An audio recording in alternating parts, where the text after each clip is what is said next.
I'll be right over here. So, I mean, you can tell I'm just still gonna be looking at it. yeah, you just look at me. Just confirm this. All right. So basically, first off, I want to ask you, Derek. You know this way. I know I look at the camera. Uh, what's it like to be here at adidas Eurocamp and just be part of the adidas family?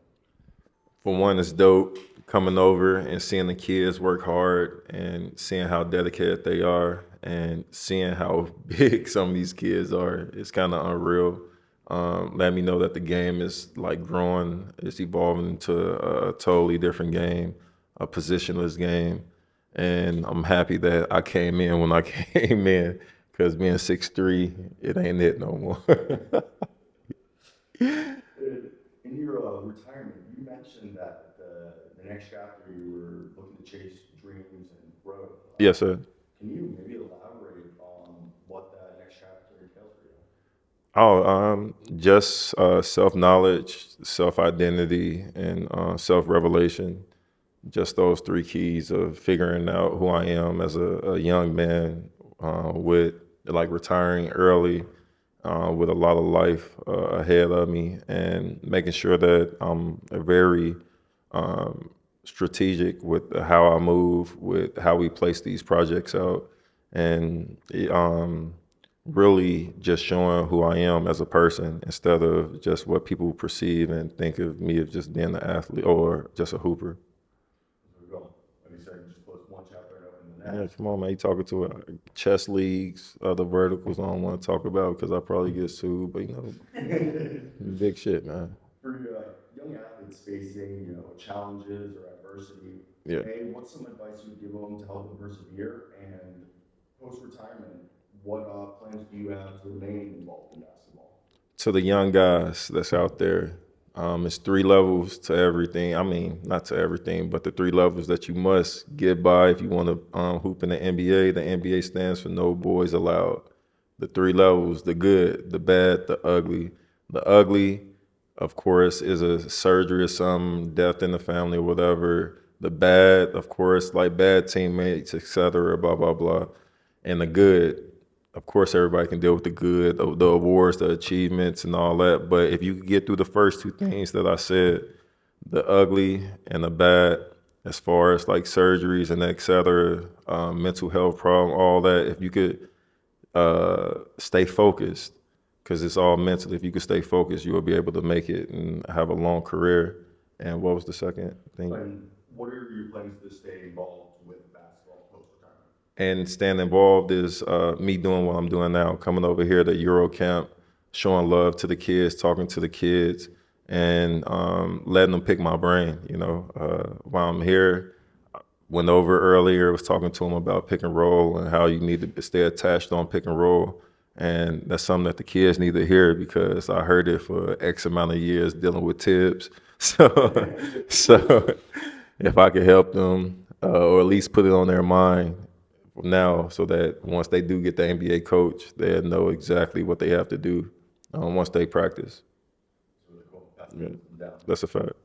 And you once stated that you're a Hall of Famer in the eyes of the people you grew up with. Yeah. And I think anybody who knows your story would say that you're a Hall of Famer just off your resume. Could you just maybe give an elaboration of what that recognition means to you personally? When I said that, it's all about just setting standards. It's a lot of people that I'm around or that's just in Chicago, and they tell me like, man, like you're the first to help me with this. You're the first to like help me with that, or you're the first to open my eyes to like certain things. And with me, when I do and I try to attack some of my dreams, it's never like um like searching for it like, man, all right, we have to be the first to do this. It's like, no, we are passionate about something and I want to attack it a certain way. So that's how we attack it. But as far as like uh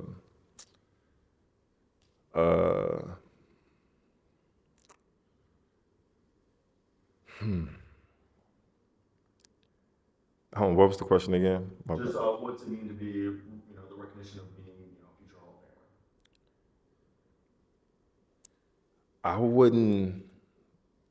I don't like talking about it because I don't like talking about Hall of Fame, but I feel like I'm already in the Hall of Fame when you think about when you ask kids from my city or you go around like my city and you ask them about like who I was or like my family members with me setting goals and standards for my family and what I'm achieving now, even after basketball. I feel like that's Hall of Fame shit, but I want to let the record speak for itself without me actually like telling you like, man, this is gonna be. No, I want to let it show.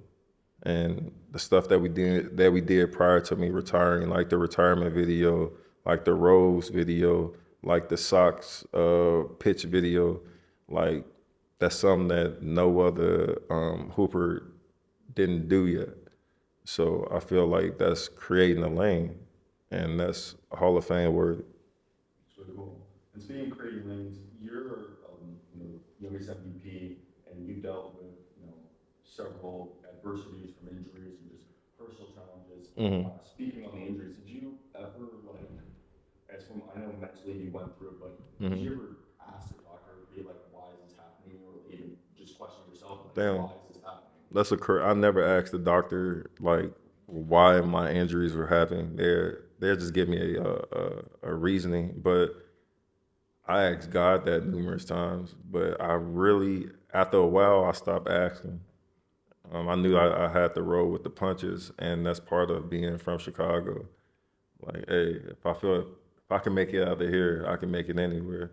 And I made it out, and God placed me back there, like in Chicago. So I'm like, man, I'm here, but I got to live with some type of purpose. What's gonna be my purpose? And the older I got, I'm starting to see that my purpose is to show people that you can get through it. And my last question here, man, is for you. Who's your GOAT? And after that, who's your top five currently? My GOAT? Yeah. I mean, my GOAT now, it changed, is Isaiah Thomas, because he's from Chicago. The only guy that beat Magic, Mike, and Bird all in their prime at 6'3". Chicago way of doing shit. Who do you see? I really didn't have, I used to say MJ, but it wasn't MJ. I said it because of I was intrigued on like his story and how he won. But I'm not a two guard. I don't score like him at all. So it was just me just admiring his story. And if I could pick a five right now, Steph, two guard will have to be it's Anna two, you would say? Like a two. Like a two. KD, Bron at the four, because he played like a four now. And Joker. And that's no knock to all my peers that's still playing. That's just a quick five that was on my head, top of my head. I hope so, yeah. It's a lot of people that I missed though, but it is what it is.